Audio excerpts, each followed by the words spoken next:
Hey, this is the Fight Nerd, and joining me now is a living legend whose voice and face I've seen and heard for over 20 years of my life, and maybe you've heard him for just as long or longer, and today I get the chance to speak with him.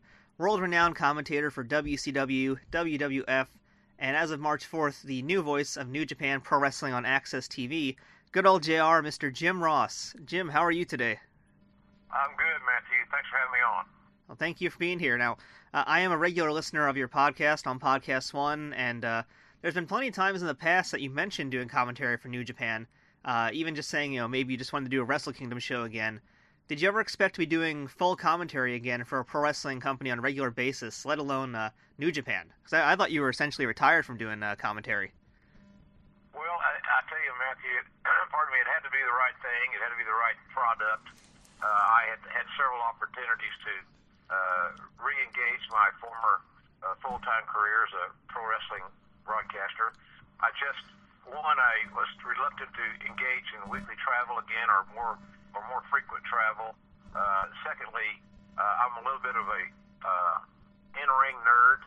I wanted to make sure that the product that fit what I perceived my skill set the best. So when the New Japan opportunity came along, which was somewhat unexpected for me anyway, it was a good fit.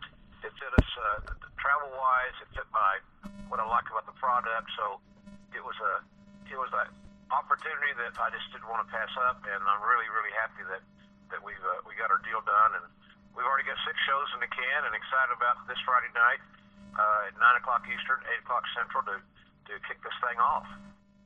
There's the money, as Dusty Rhodes would say. Now, alongside you also is MMA veteran and a former guest of our show on many occasions, Josh Barnett, one of our favorite guests. And I gotta say, I've watched the screener. I really enjoy how easily you guys can just talk to each other, and as well as just how well you balance off each other in terms of the commentary.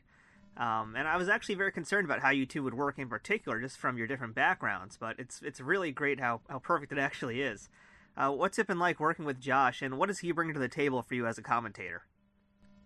Well, first of all, Josh and I have been friends for many years, and just had never worked together before. So this is a very timely opportunity. Another thing that led to my accepting AXS offer was the fact that I got a chance to work with Josh, and I have been a fan of his and Mauro Ranello's work on Friday nights on AXS for a long time, so I was very familiar with it.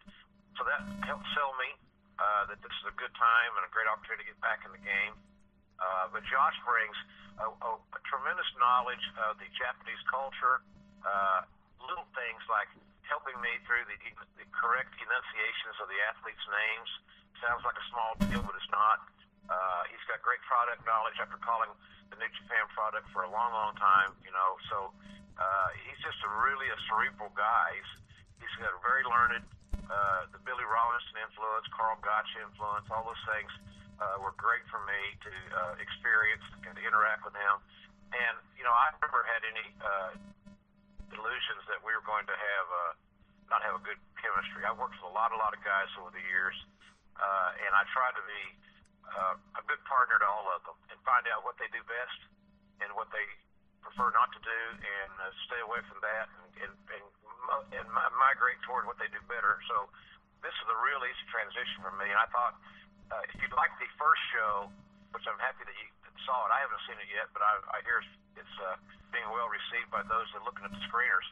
I'd like to think that our second day that we were there doing voiceovers really hit our stride. So if we started off solidly for you on day 1, I think you'll really enjoy shows 4, 5, and 6. I'm really looking forward to seeing those all as well. Now, just a quick question about Josh. I don't know, but did you happen to see his press workout at UFC on Fox 18, where he basically put on a pro wrestling match? Did you have a chance to see that yet?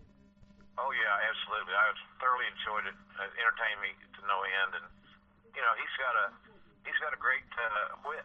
He's got good comedic timing. He's very observant of his surroundings. And he created something that resonated with the media. And I thought I had a great time watching. I got a kick out. I think I watched a couple times. It was just very, very entertaining. And I think it seemed like, just from what I could tell, that the media that were there also got a kick out of it. I would say so. I wish I was there for that one. Now, important question here is how did you really educate yourself on the history of New Japan, since it's a long, long history, and I know you're essentially a walking textbook of a lot of old school wrestling. So what did you do to get yourself ready for this show? Well, New Japan's not a new entity for me. New Japan was created in 1972. I got in the wrestling business in 1974. A lot of Bill Watts talents and guys would come into the Mid-South, subsequently the UWF wrestling territory, were regulars on that New Japan circuit back in the day. And so, I had a good feel for it then. And, I went to 91. I went with the WCW guys over to Tokyo Dome, and Tony Schiavone and I did a bunch of production there, and then subsequently voiced that show over where Tatsumi Fujinami beat Ric Flair for the NWA title. I've had a great familiarity with New Japan since right after they opened their doors. So it wasn't something that was a big culture shock for me. And then having the opportunity last year, toward the end of 2014, I should say, and then Wrestle Kingdom 9 and January 4th, 2015, I did a great deal of prep and research, watched a lot of YouTube videos, studied. So I'd be prepared for the Wrestle Kingdom 9 show. So I didn't start from scratch on prep, Matthew. At least I had a feel for it. And then when I got the New Japan opportunity to broadcast, as I said, it starts this Friday night, that I increased my prep time and my study. So I felt pretty good about it. Plus, I enlisted a lot of friends in the business that are absolutely, they're just diehard New Japan Pro Wrestling fans that helped me with notes. And I've already started that process again. We don't do voiceovers again until around the St. Patrick's Day week. So, but I've already started preparing for the next shows, because AXS is so good about providing me with what I'm going to do that I can get ahead of the curve, and that way I'm not cramming for a test the night before the test, so to speak. I'll be well caught up, and so I'm really I enjoy that aspect of broadcasting. I enjoy doing preparation work and preparing for the show. I always have prepared more material than I ever used, but I don't think that's a bad thing. Well, I'd say your commentary definitely shows that you've been a fan for a long time. It just seems like a very natural fit. Now, on that debut episode that's going to be on Friday, March 4th, we're going to be seeing Nakamura defending his Intercontinental title against Goto, as well as a tag match between AJ Styles and Yujiro Takahashi against Okada and Yoshihashi. Can you just give us a quick preview of what other matches we're going to be able to look forward to hearing you call on AXS TV? Oh, man. Gosh, let me think. The Super Junior final was a highlight because it was Kushida versus Kyle O'Reilly. And I think there are some fans, not all, but there's a vocal minority of fans in North America that I don't think, in my opinion, give the junior heavyweights, the smaller guys, the credit that they rightfully have earned and deserve. So O'Reilly and Kushida have a phenomenal textbook type match. The match is the whole hour, and it was really compelling to call and to watch, because it wasn't a high spot fest. It wasn't like watching the Flying Melindas go through their routine of somersaults and flips and all that stuff. They actually wrestled, and they were very, very stern and firm about their application of holds. So that match certainly stands out. But they're just, the great thing about this product, the New Japan product, is it's consistent. There's not, you rarely, I don't think we called a stinker, quite frankly. And I'm not saying that humans can't have bad matches, because they can, even in New Japan. But we weren't privy to them, so to speak.